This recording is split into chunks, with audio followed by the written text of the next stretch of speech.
Ang unang aklat, mga kapatid, in the book of Hebrews chapter 4 verse 16. Okay po, pag-ibasa.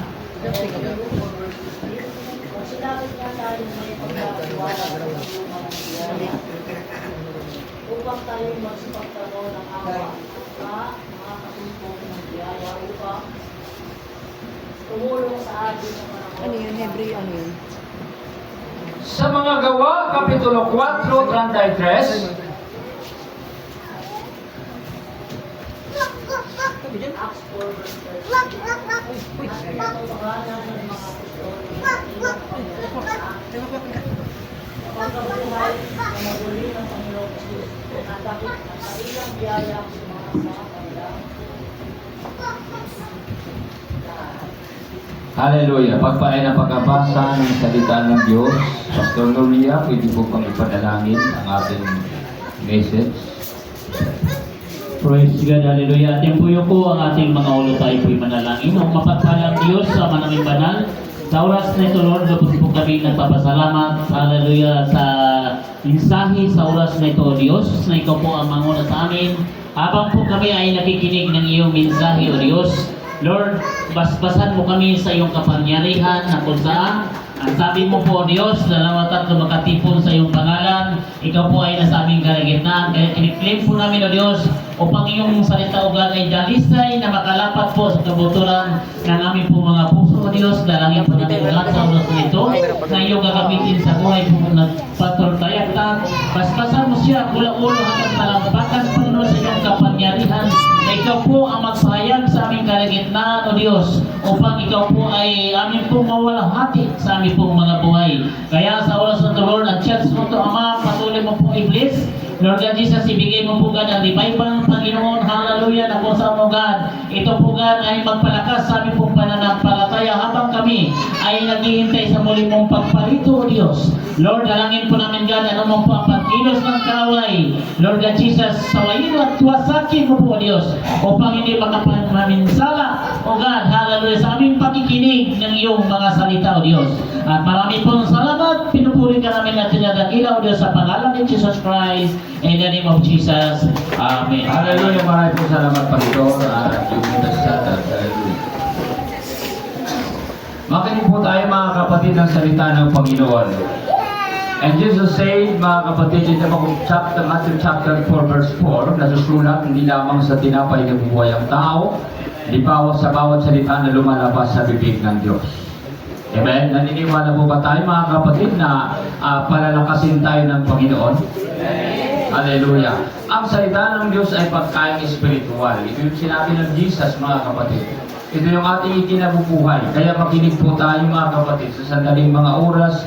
Hallelujah, na ito po ay kalakot ng ating pong pagdalo sa gawaing Diyos na napakahalaga na kinakailangan uuwi tayo sa ating mga tahanan na mayroon po tayong napupulot sa simbahan. Amen? At dapat ito ay atin pong ipamuhay. Praise God. Hallelujah. Kaya nga, the message today is explaining God's grace. Kaya explaining God's grace, mga kapatid, ay kailangan na ipaliwanag sa atin, mga kapatid, ang tungkol po sa biyaya ng Diyos. Amen? Alam ba natin, mga kapatid, ang biyaya ng Diyos? Ang biyaya ng Diyos, mga kapatid, ay napakaganda. Kaya nga dapat ito ay maipaliwanag sa atin about grace, mga kapatid. Ang biyaya ng Diyos, mga kapatid, ay napaka-importante. Kasi po, sagad ng ating sarili, kung hindi po tayo tutulungan ng Diyos, kung wala yung biyaya, mga kapatid, wala po tayong magagawa. Ngayon, mga kapatid, ang salita ng Diyos ito ay aabot sa bawat isa sa atin sapagkat para tayo po'y matutulungan sa kabila po ng ating pong mga buhay na kuminsan tayo ay nanglulumo, kuminsan tayo nanglulupaypay. Ipinahayag, mga kapatid, ng Diyos sa simbahan para sa isang layunin na tayo, mga kapatid, ay magkaroon po tayo ng lakas ng loob. lakas ng pananampalataya. Hindi po tayo mga kapatid magkaroon ng panghihina. Kaya nga, ang pastor mga kapatid, hindi yan ibinigay ng Diyos sa inyo para kayo ay panghinain, para kayo i-discourage mga kapatid. Kung hindi, para kayo i-encourage. Kayo po yung mga kaluluwa na binigay ng Diyos sa isang manggagawa. Eh siyempre po, kung alamin po ang papel ng isang pastor, naglalayunin yan mga kapatid na sa lahat ng ating pong ikakaganda. Amen? Amen? Hindi naman po mga kapatid pwede na ang pastor na binigay ng Diyos, mga kapatid, na ipahamak yung mga membro. Yung mga tupa. Hindi po yun. Yun po yung mali. Yun po yung hindi po maabot mga kapatid ng tao. Amen? Kasi po ang pastor, mga kapatid, ang kanyang trabaho, ang kayo ay palalakasin. Ang kayo ay alagaan sapagkat kayo yung mga tupa o mga kaluluwa na ipinagkatiwala ng Diyos sa isang manggagawa. Hallelujah. Now, explaining God's grace mga kapatid. Alam niyo mga kapatid, ang biyaya mga kapatid ay mabuti. Kasi po ang biyaya, kung ating alamin o pag-aralan po natin ang biyaya, kung sino po yung biyaya, walang ibang biyaya. Mga kapatid, at siguro alam naman po natin. Amen? Alam ba natin yung biyaya? Sabihin natin, ang biyaya ay bigas. Ang biyaya ay pera. Hallelujah. Alam ba natin mga kapatid, kung ano po talaga ang blessings. Mayroon po dito mga kapatid, ang context po dito, alam ba natin yung salitang context? Alam natin yung salitang context. Hallelujah. Kung pag-aralan po natin dito mga kapatid, bakit biyaya? Kasi po yung biyaya mga kapatid ay ito ay tumulong sa atin. Ang biyaya mga kapatid ay tumulong sa atin, nakakatulong po sa atin. Because the biyaya mga kapatid is Jesus. Tapon mo na daw yan. Tama? Tama? Tapon na daw sabi ng Ika, mga baka nakamali tayo mga kapatid. Hanapin. Biyaya mga kapatid is Jesus. Alam mo natin mga kapatid sa mundo ito na may grasya. Gusto ko ng anak nila? May kaibigan ba kayang grasya? Mamaya Congrats. pagpapalita. Hallelujah. Hindi yun mga kapatid. Kasi sa ating pong binabasa, mayroon dito mga kapatid na kahulugan. Ano ba yung natin po kanina na definition? Context, di ba? Context. Ang salitang context, yung history. Tama, Brother Timar. Yung salitang context, yung history, yung po kung ano, bakit nagaganon po yung salita, bakit ganun po salita. Example. Para matigyan po natin. Context mga kapatid, bakit may salita sa Romans chapter 3 verse 10? Na walang matuwid, wala kahit isa. Ano ang context doon? Ha? Walang humahanap sa Diyos. Walang gumawa ng mabuti. Wala kahit isa. Ano ba mga kapatid? Lahat sila nagkasala. Diba? Yun yung context mga kapatid. Hallelujah. Hindi sabihin natin, kaya pala tayo lahat mga kapatid walang matuwid sa atin, mga maliko, tayo lahat dito nagsimba. Papayag ba kayo? Hindi. Kasi po mga kapatid, yung Romans chapter 3 verse 10, mga kapatid, ay pinaliwanag ko sa inyo para ginawa ko yung halimbawa, mga kapatid, na sa salitang context na dapat mga Tagalog is context to, tama? Na dapat ay maintindihan po natin mga kapatid. Kung ano yung bakit lumabas yung ganong mga salita. Thank you sa Lord. Sabi ko sa inyo, kahit naman po tayo kapagtapos, mga kapatid, ay kahit paano, tinulungan tayo ng Panginoon. Hallelujah. Kaya nga mga kapatid, dumating po ang mga ganong salita. Anong pinanggalingan ng salita? Bakit lumabas yan? Amen? Oh. Kasi po mga kapatid, mayroon po talagang definition, may mga kahulugan yan na dapat ng ating pong malalaman. About grace mga kapatid. Si Gracia o si Grace, si ating friends na si Grace, di siya makakatulong sa atin. So ano ngayon ang grace na tinutukoy ni Pastor? Diba? At magsabi ng Jesus. At magsabi ng Jesus. Jesus din. Purihin ang Diyos. Mga kapatid, tumawa lang ako. Dahil para maging masaya rin kayo. Sabi nung nag-guest dito nung Sunday, bigla-bigla kami dyan. Sabi sa akin, pupunta ko dyan ito. Sabi niya, nag-visit siya sa amin. Ang tanda yung sinasabi niya, hindi ako magsasalita na hindi ko muna na-experience sa buhay ko. Dati akong puki, dati akong maganda, ako ay nagiging puki. Yun ang kanyang istorya. Kasi sabi niya, kailangan mayroong, sa message niya mayroong tinatawag mga kapatid niya, pagkakilanlan. Ika lang, sa English. Identity. Identity. Yan ang sinasabi ko eh. Yun. Sabi ko yan, sabi ko nung Sunday, no? Yung mga sinasabi niya, alam ko na kung anong lalabas yan. At dapat sinabi niya, mahirap magsalita ka na hindi mo na-experience sa buhay. Saan ko, ilalabas talaga yung kung anong pagkatao niya. Sinilabas niya.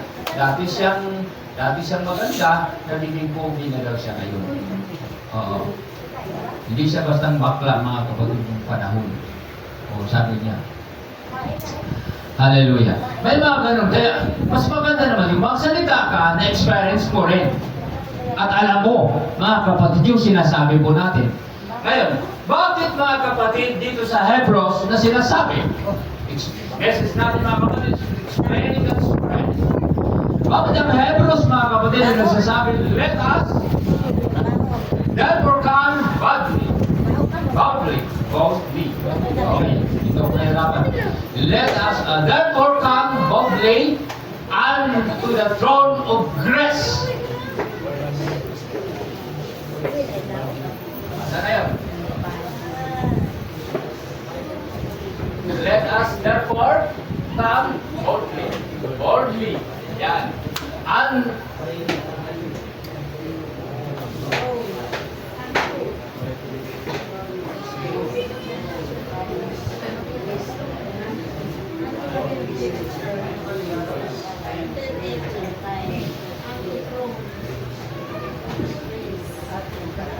Wala yung wala yan.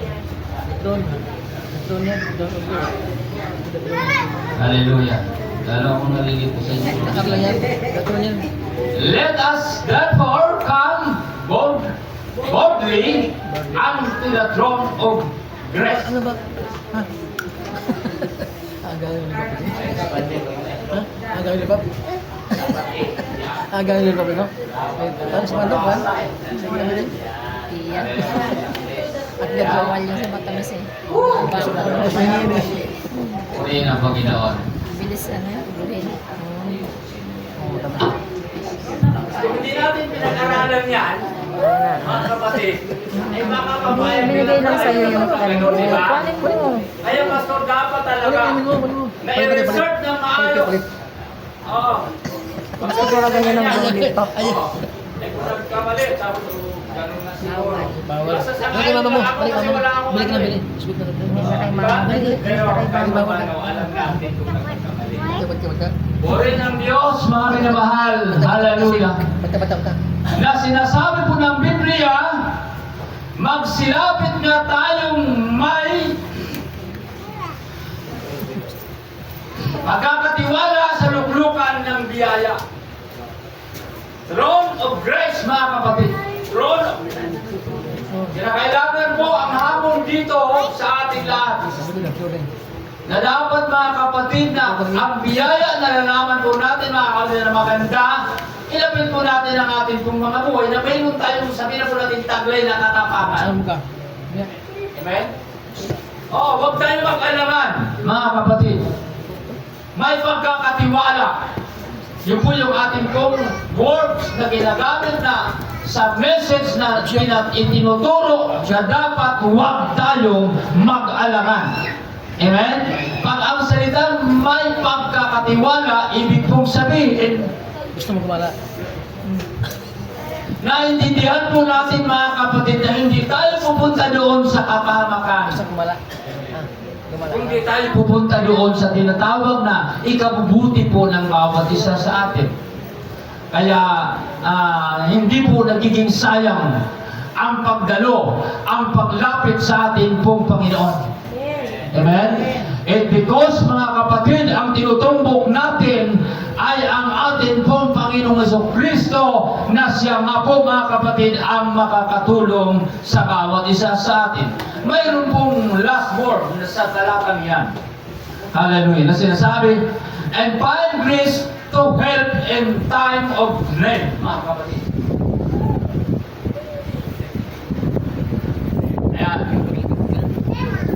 Na sinasabi nga po mga kapatid, at mga kasumpong ng biyaya upang sa panahon na ang pangailangan, panahon ng pangailangan.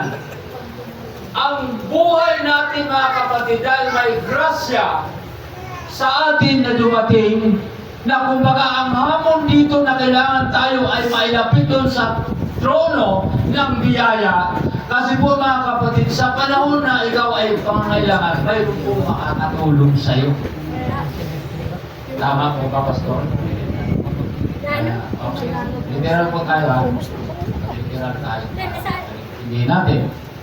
Halimbawa, Sister Linda, siya yung pinakamayaman sa Mapulo. Yummy. Tapos, di kayo pumunta kay Sister Linda para magkaibigan, magkakilala. Yan. Di kayo na matutulungan. O daw yun. Amen? Di kayo matutulungan kasi di kayo kilala eh. Sa panahon natin ngayon mga kapatid, kailangan kilala ka. Bakit? Tinawag? Pupunta ka kay Mayor Magbitang. Ano kinali? Hindi ka naman kilala. Kung hindi mo dali Sister Bethany, hindi ka matutulungan. Kasi kailangan kilala ka. Gusto sumama? Hallelujah. Kaya nga mga kapatid, the throne of grace mga kapatid, the throne of grace Gusto sumama? Pagkasama? ay napakalaga na kinakailangan andoon ka. Amen?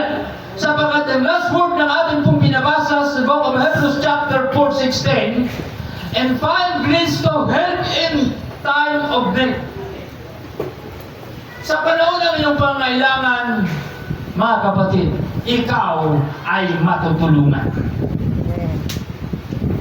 Amen? Maglingkod ka sa Panginoon, tutulungan ka ng Diyos. Sabi niya, kung lalapit ka sa akin, sabi ng Bible, ako ay lalapit sa iyo. Diba? Saan nababasa yan? Malakay? Sinanghang. Diba? Malakay, no? Malakay, chapter 3. Verse 7. Hallelujah. Magsilapit kayo sa akin, lumapit kayo sa akin, at ako'y lalapit sa iyo. Yan. Ngayon, mga kapatid, ang grace na tinutukoy, kung sinasabi natin about grace, mga kapatid, ay si Jesus. Totoo ba talaga si Jesus? Ano yung context, mga kapatid, dito po sa chapter 4:33 ng Acts? It was a great grace, dakilang biyaya, mga kapatid. Alam ba natin, mga kapatid, ang mga alagad ng Diyos, bakit nakasumpong sila ng dakilang biyaya? Sino po yung sino yung nasumpungan nila na dakilang biyaya? Yung mga apostol. Oo. Yung mga alagad. Sa atin ngayon, sino yung dakilang biyaya na nasumpungan po natin? Great grace, mga kapatid, is Jesus. Amen? Hindi ba nito? Hindi maniniwala. Kasi si Jesus, tao lang yan. Hindi man ako huwag na sabi hindi tao yan. Nagkakasabi ng baboy yan. Hallelujah. Si Jesus ay tao yan. Si Jesus, ipinanganak yan. Amen? Amen? Hallelujah. Pero yung sabihin mo na si Jesus ay hindi Diyos, doon tayo magtatalo. Kasi hahanapan kita ng talata na si Jesus ay hindi Diyos. Hanapan mo ako, tao, naniniwala ako, tao yan.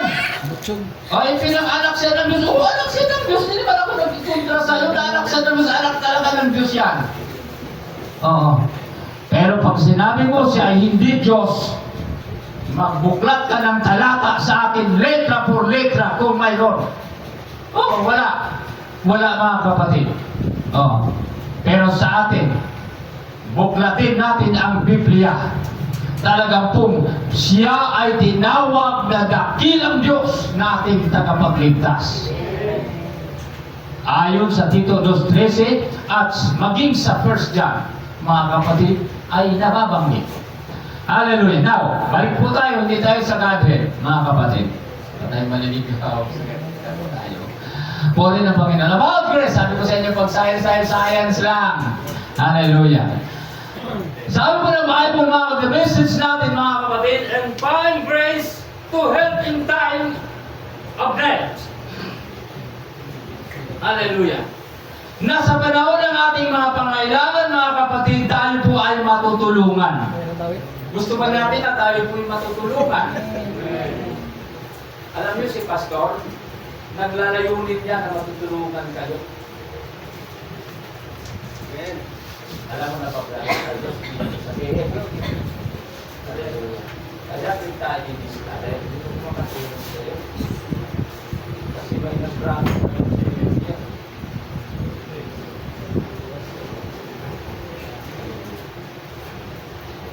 So, anong masamang layunin ng pastor? Wala. Wala. Ang layunin dito, mga kapatid, na ikaw ay matutulungan. Amen? Masama ba, mga kapatid, mag-isip ang pastor na ikaw ay tutulungan? Lula, kumain. Ito na wala na. May proseso yan eh. Alam ka naman may kasunod sa proseso. Siyempre gagawin mo proseso. Hindi natuloy daw ngayon. Sabi ka. At ang pastor daw ay nagsisinungaling. Ano ang mga pasok pa? Sabi ko sila ay puta. Ayan, lumali dyan. Ano? Kala niya ata. Kasama mo eh. Mayroon mga kapatid na nagsasalita na gano'n isip na gano'n, di tama yung isip.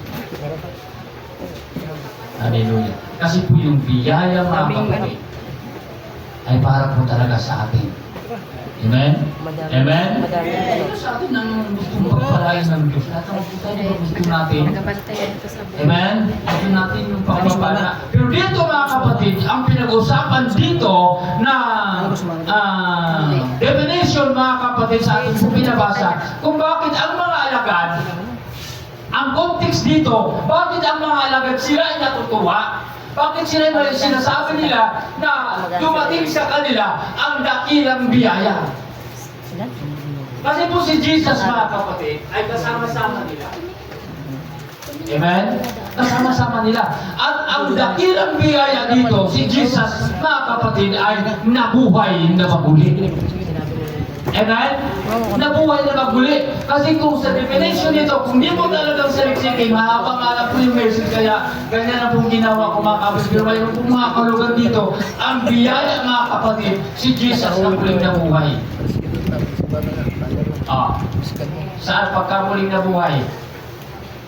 Ano po ang panggagalingan? Tama ay blessing ako. Dapat ay?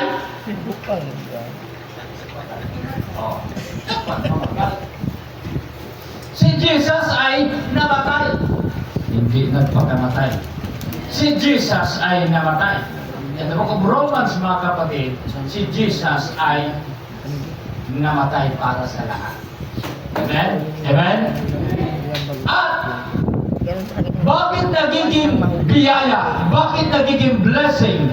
Mga kapatid, bakit dumating sa kanila ang grace, mga kapatid, sinabi ng mga apostol, It because si Jesus na ito ay muli siya nabubuhay at nagbibigay ng pag-asa sa kanila. At kung paano sa mga apostol, ay gayon din po sa atin ngayon, mga kapatid, nagkaroon tayo ng pag-asa. It because ang grasya ay dumating.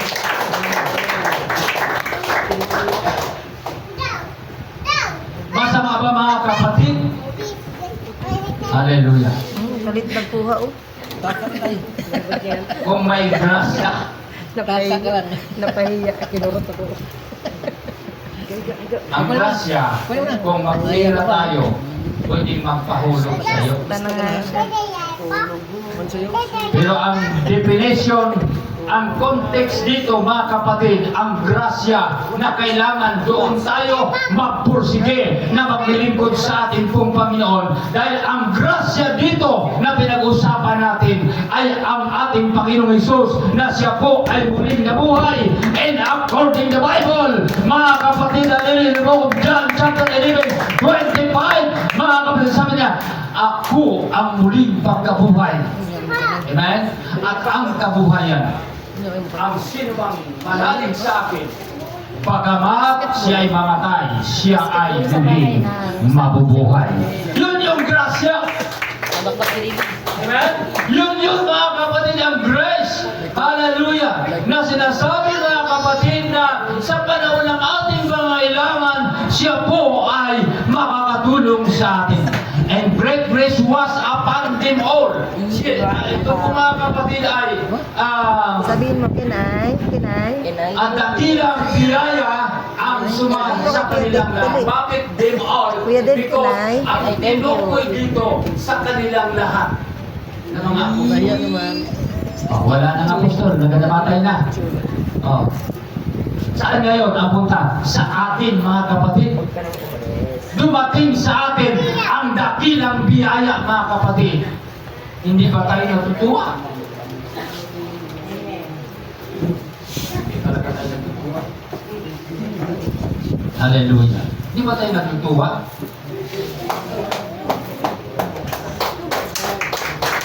Dakilang biyaya ang suma sa kanilang lahat.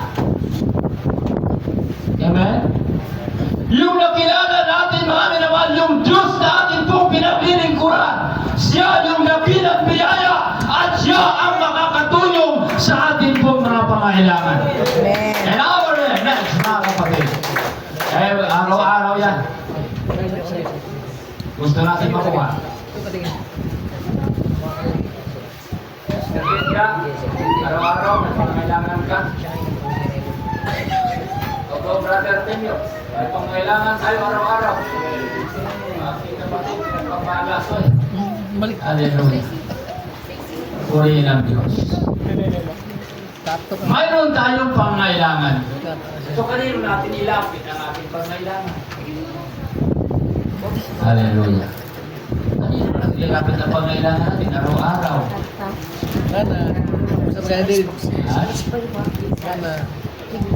Hindi nga, mamili kayo kung kanino ilapit ang pangailangan. Ano bang araw-araw? Ano ba kailangan ng araw-araw? Pera? Our next, mga kapatid. Ating pangangailangan, araw-araw, everyday mga kapatid.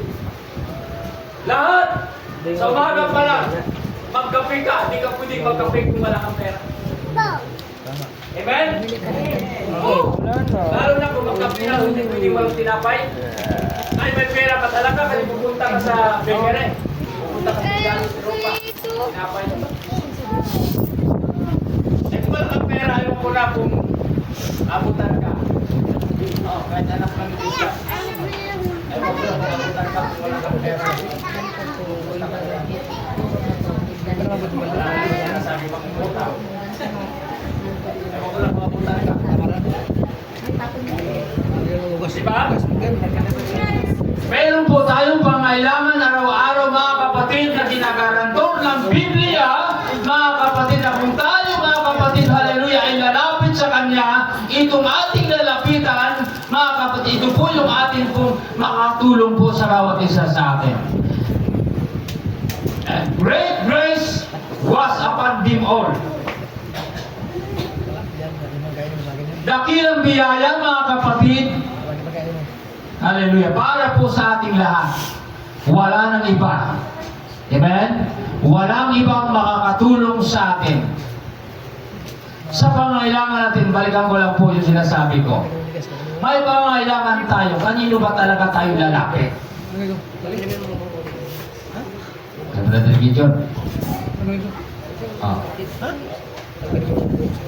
Sabihin ni Brother Gideon, o sa magkabulan ka, hindi ba mo alam na sana lang kong tricycle?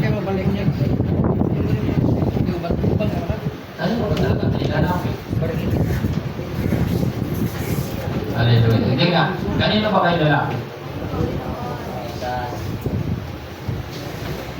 Hallelujah. Sa panahon ng iyong pangangailangan, sino yung magbibigay sa atin?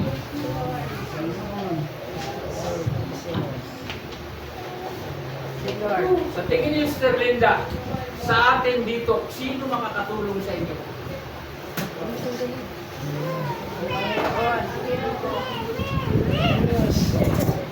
Dati sinasabi ko makakatulong si Sister Bibi.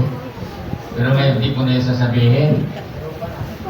O si Ropa daw makakatulong. O narinig mo yun eh.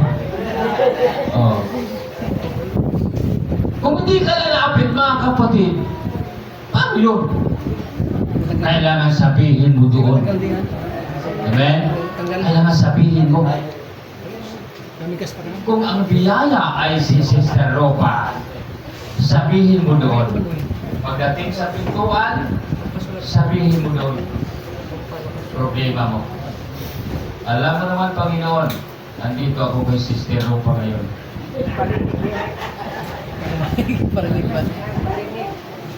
Wala kami may ilulugaw man lang.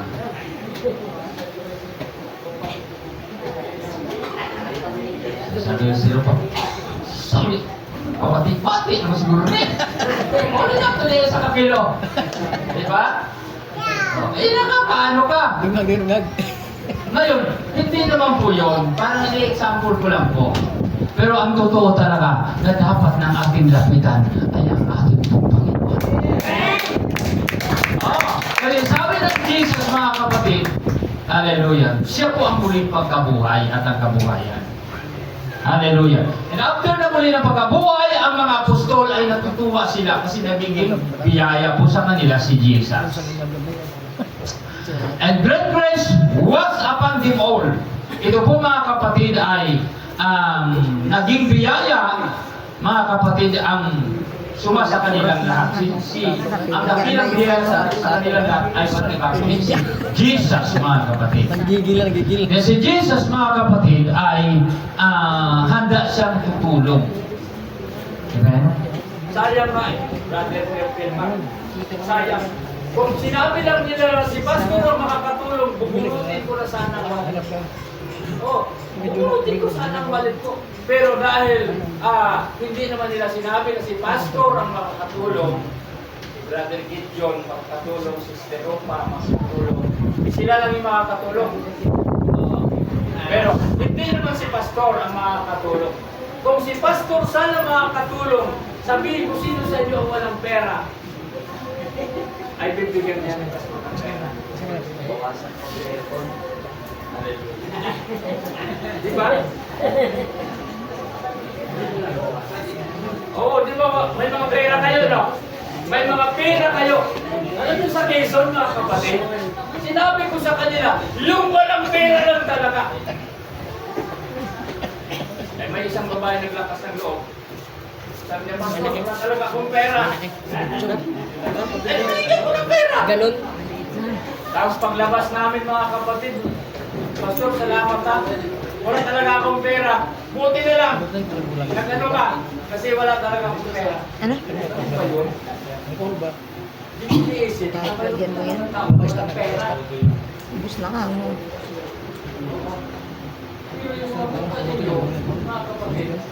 Alam ko, may mga pera kayo. May mga pera po tayo, mga kapatid. Hindi po tayo, mga kapatid, na pares yung dati. Amen? Dati mga kapatid, pwede natin sabihin, mabuti pang unggoy may pera sa buhay. Dati yun. Pero ngayon mga kapatid, Sister Arian, hallelujah. Asan na kung magaganda ka dyan na kaganyan? Hindi yan sabihin na walang pera. May pera yan. Bakit? Ang peso pa hindi pera? Pera naman yun. Oo. Pera. Kaya pera tayo mga kapatid about blessings sa pangailangan financial natin. Kasi po mga kapatid, sinabi ako dito sa ating pong mga pangailangan. Ano ba yung ating pong mga pangailangan? And find grace to help in time of need. Hallelujah. Kaya po yun po mga kapatid, pagdating sa ganang usapin, hindi na po mga kapatid yan kung ano-ano, kundi pangangailangan natin araw-araw mga kapatid ay kailangan natin. Sino po yung makakatulong sa atin? Siyempre, tinuturo mga kapatid, kung si Jesus ay tinawag siyang Christ, mga kapatid, siyempre po, makakatulong yan sa atin. Amen? Hallelujah. Hindi naman po pwede mga kapatid na grasya na wala kang pera. Lahat ng mga grasya, mag-praise the Lord. Mga Grace, mga kapatid, Sister Grace. Wala naman si Sister Grace. Hallelujah. Ang makakatulong sa atin ay ang atin pong Panginoon. Amen. Amen? Kaya sabi ko, dito lang ako sa simbahan. Pagdating na negosyo, mananangin ako. Hallelujah. At naniniwala naman ako na ang Panginoon ay makakatulong sa ministeryong ito. Sa tulong ng Diyos mga kapatid, hindi po tayo pinabayaan at hindi po tayo nahuhuli. Amen? Hindi tayo nahuhuli. Brother Kermar, natingin ko, ang pastor dito ay nahuhuli. Kung alam mo lang yung lahat ng mga pastor, nakakabintaha talaga si Tayakta. Bukod sa may itsura siya. Nakaporma yan, mga kapatid. Sa Ramil Video, nasa tamang ayos yan. Kulang sa lima. Hoy, hindi ako nag-mga-correct sa kabukinan. Nakita ko lang, ibig kong sabihin, kung mapansin lang natin ang lahat ng mga manggagawa, nakakabintaha pa rin po tayo sa tulong ng ating Panginoon. Oh, mga pastor, mag-usap kami, mga kapatid, sa buhay-buhay namin. As a pastor, sabi ko, hindi na lang, ganito pala ako. Kasi sila, ay, grabe. Oo, grabe, ang hirap ng kanilang ano. Kaya pala, grabe nito. Kumisan, nagpakilalang taong mga edukadong tao. Edukadong tao ha? Edukadong tao, Sister G. Nakabaruyat. Nakabaruyat. Nakamaong. Rubber-shoes. Sa tingin ninyo tama? Ha? Tingin ninyo tama? Sa Diyos tama yun. Sa tao, tama? Mali sa tao. Hallelujah. Sa Diyos, okay lang. Amen? Di naman namimili ang Diyos mga suot-suot eh. Basta't maganda, ikaw naglilingkod sa ating Panginoon, okay yan. Ang ibig ko lang pong sabihin na pinag-usapan natin yung buhay-buhay ng tao. O pagdating mga kapatid sa ano, financial. Magkano ba, Pastor? Ganito lang. Sabi ko, gusto Lord, di para ako nahuhuli. Di ba? Kasi alam ko rin nangyayari. Ibig po sabihin, hindi tayo pinababayaan ng ating pong Panginoon. Oh? Kahit man mga kapatid sabihin natin nagkanda windang mga kapatid. Yung ating isip dito sa mundo. Sino sa inyo ang tumaan ng windang-windang? Isip dito sa mundo. Alam ba nyo yung windang-windang? Kaya naman tayo sa windang-windang. Sister, ano ba yung windang-windang? Tagalog yung sister, no? Sister, Jersey. Ayan, ang windang-windang Tagalog, di ba? Windang-windang. Anong probinsya? Hindi ako pwede magtanong sa'yo. Kasi Tagalog yung tinatanong ko eh. Windang-windang Tagalog yung windang-windang no? O, sa Bisaya ko magtatanong. Hallelujah. Ano ba yung windang-windang? Sa Bisaya? Wagol.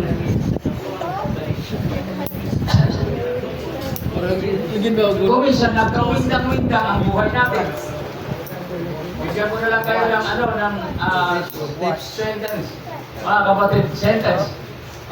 Kung minsan nagkawindang-windang ang buhay natin dahil sa hirap ng buhay. Ha? Nagkagulo-gulo, minalas, nagkamalas-malas, nagkagulo-gulo.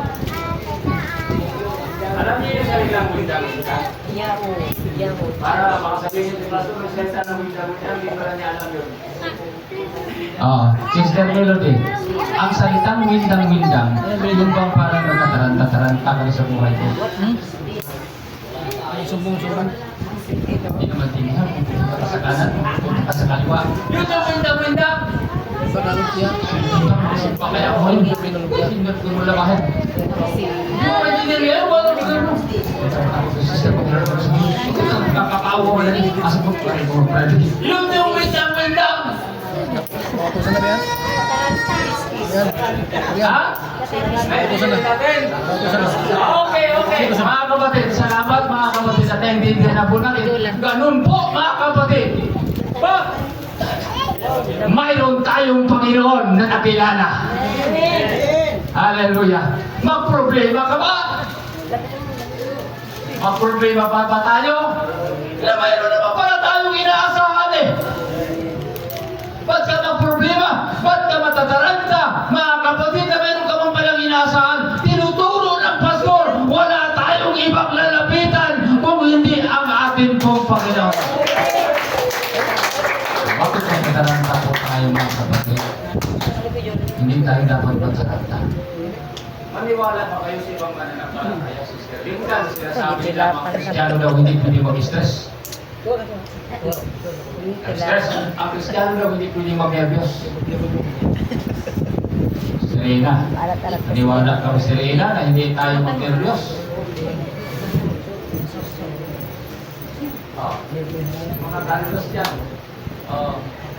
Siyempre, tao tayo. Nangangamba. Pero sabi ng Jesus, huwag kang mangamba.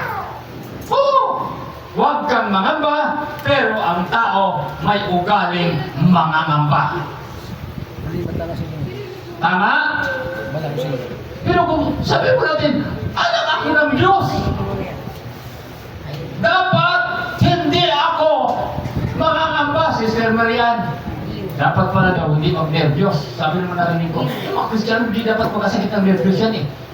Huwag ka magkasakit ng tao nervyos. Diba? Isip-isip mo lang, huwag ka mag-imusan ng tao magkasakit ng nervyos. Tao yan eh. Diba? Tao yan.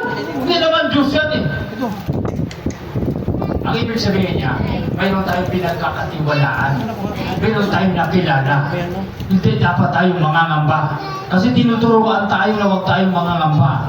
Huwag tayong nervyos eh. Oo. Pero, bakit tayo nilinervyos? Tanungin niyo Sister Baby kung hindi siya mag-nervyos. Kung magbilang siya ng hininga ko. Kung sinabi niya, hindi ko ma-nervyos, bahala na. Kung bahala yan. Ito na, nagkukusan ko. Pero kung may gusto yan, mag-nervyos yan. Kung mahal niya, asawa niya, maghingalo, mag-nervyos yan. Kasi mahal niya eh. Pero kung wala na ng pagmamahal, bahala na, sige, magpapagubot ka na diba? Diba? Wala na ng nervyos. Hindi siya mga ngamba. At magsabi mayroon, hallelujah. Sister Mian, probinsya po. Bisaya? Okay, salamat naman. At bisan kasi nag-Bisaya dito eh. Yung mga susunod natin ini, Bisaya eh. Mga Tagalog. Wala sa ibahin pa. Sabi lang na gustong ulit kayo, ano na lang kayo, sabay. Hindi nyo naintindihan. Kasi sabi ko, mga awitin ng mga Bisaya, sumisikat sila ngayon kasi nasa may Facebook tayo. Oo, di ba? May Facebook tayo. At ang sikat ng mga awit ng Bisaya sa Cebu. Bakit? Kasi naintindihan ng mga taga-Cebu yan. talagang habi. Pero kahit yung mga nila pagdating sa Tagalog, hindi talaga sila sikat. Hindi sila naintindihan. Sumasayo ng mga Tama? Ha? Tama? Tama Kaya sa siyon? Ayun, tama talaga yan. Oh, hindi sila naintindihan eh. Ay sabi ni Bishop Upang, alam mo pastor, sa Tagalog sa mga sa ulo. Hindi naman. Sumala ka sa buhay sa mas mati. Mas mati. Hindi ako ng Bisaya. Kasi ang Bisaya dito, sinidirigit ng Tagalog. Binaha sila. Gusto ko hindi mo.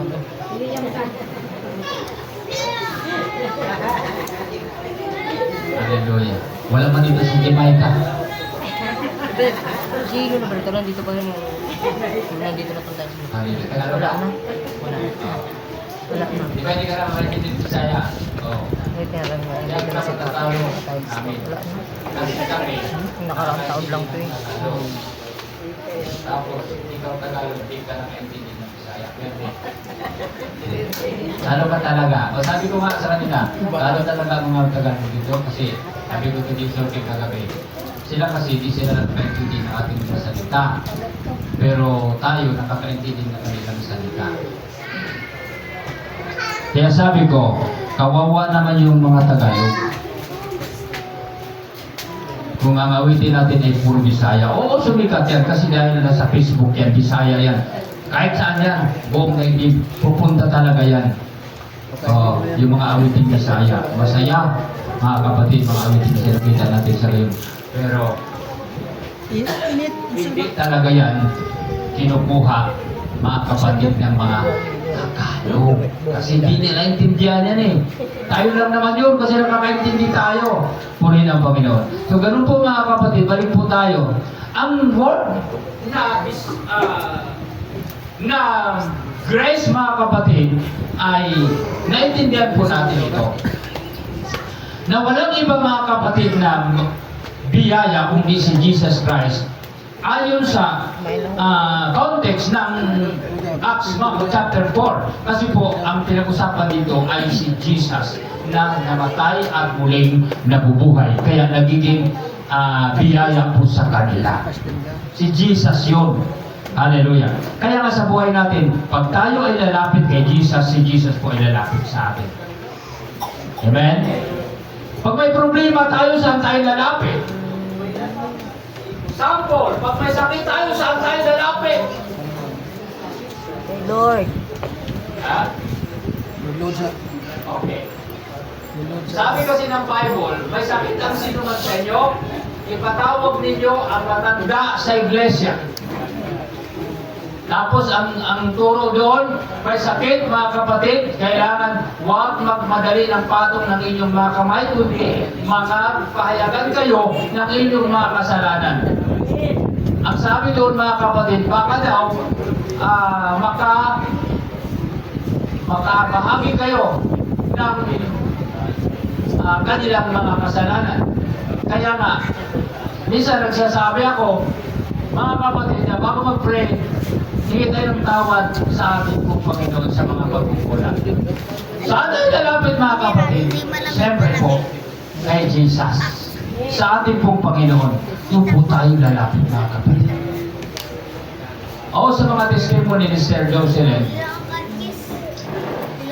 saan ka man pumunta? Pumunta ka ng hospital, nag-take ka ng gamot mga kapatid, pero nandun yung prayer ng Panginoon. Amen? Na-experience ko rin naman po yan mga kapatid. Mas madali na gumaling pag ikaw ay nagpapanalangin mga kapatid. Okay, pagkatapos noon, gawa ka man ang alaman mo, huwag lang doon sa albularyo, mga kapatid. Sa doktor kasi ay kaalaman po talaga ng Diyos yan. Kaya nagtulungan tayo, pero nandun yung prayer. Pinabalot ka ng prayer, tapos plus yung ginawa mo. Siyempre, nagtatagumpay po, mga kapatid. Gumagaling po tayo sa atin. Sino po yung natin dapat kung lalapitan, mga kapatid? Hallelujah. Di ba kung minsan sa atin may sakit tayo, hindi na tayo nakapanalangin. Hindi na tayo nakapag-pray. Diretso na tayo mga kapatid. Ang tawag doon ay nataranta na. Nataranta. Oo. Na-experience ko naman po yan dito. Yung aming apo, nagdilat ang mata. Dinala doon sa hospital. Tapos na ipag-pray. Pagdating doon, wala na. Umisan. Ganun po mga nangyayari. Ibig po sabihin, pinatunayan ng Diyos na tayo ay tutulungan niya. Makakatulong ang Diyos natin kung pinagtitimuran. Amen? Huwag kung kanino-kanino po tayo mga kapatid.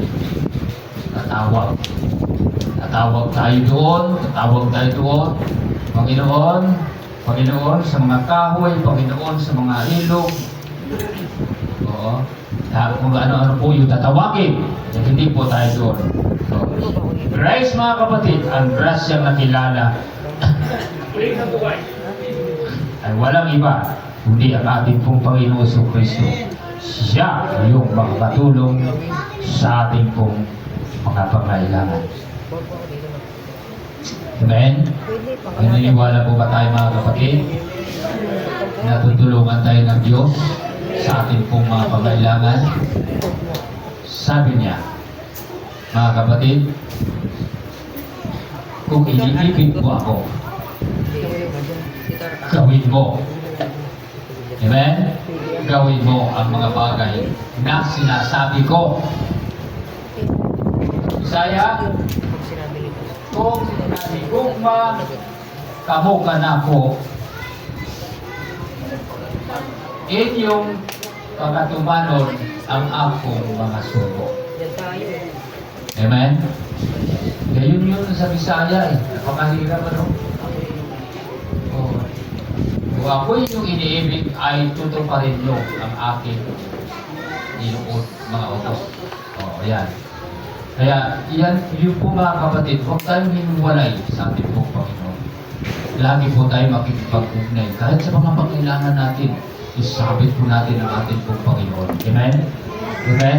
At ang plano natin mga kapatid, hallelujah. Huwag lang doon sa planong masama. Oh, naniwala lang po tayo na wala nang po tayo talaga tayong planong masama eh. Amen? Wala tayong planong masama. May planong masama na gustong yumaman ay mga tulisan, pero tayo hindi naman tayo tulisan. Oo. Pinagpapala po tayo dahil alam ng Diyos na ikaw ay naglilingkod sa Kanya. Si Brother Daniel, simpleng tao, pero pinagpapala ng Diyos siya. Simpleng tao yan mga kapatid. Hindi mo nga yan parang mag-usap-usap na ganito eh. Oo. Hindi pinagpapala siya ng Diyos. Tinutulungan siya. Lahat naman po tayo mga kapatid. Hindi naman po tayo pinabayaan ng Diyos. Pinagpapala tayo ng Panginoon. Amen? Amen? Amen? Kaya wala tayong ibang paglikuran kung hindi ang ating pong Panginoon Kristo lang. Let us stand everyone. In our... Sa bawat panalangin po natin mga kapatid, sa ating pong mga prayer, hallelujah.